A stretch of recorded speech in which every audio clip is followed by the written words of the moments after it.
हरि कठैभरि जब यसरी कंस महाराज आफ्नो दरबारमा फर्केपछि वसुदेवले देवकीलाई लिएर कहीँ आफ्नो जानुभयो आफ्नो दरबारमा भित्राउनु भयो।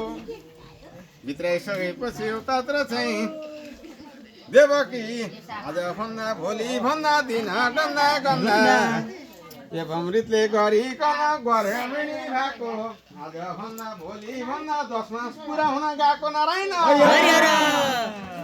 राम राम राम राम छोरै जन्मियो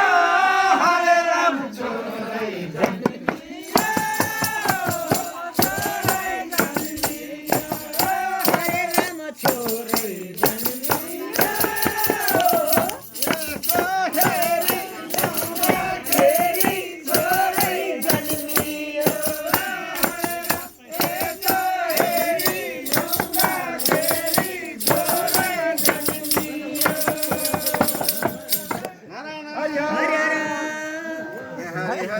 हरि कठे भरे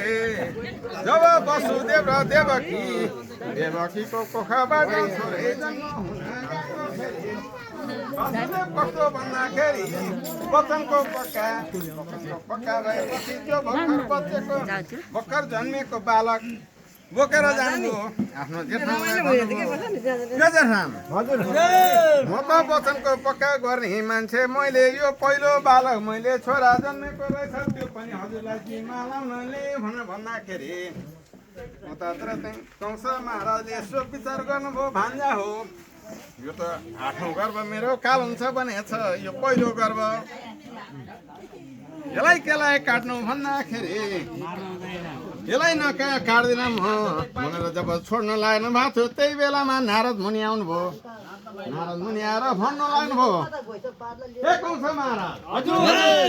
कसले जानेछ कसले चिनिएछ र न पहिले गर्भ काल हुन्छ न दोस्रो गर्भ काल हुन्छ भन्नु त त्यस्तो भनेको हो। त्यस कारणले गर्दाखेरि नारायण हे राम राम राम राम छोड्नु हुँदैन हरे राम छोड्नु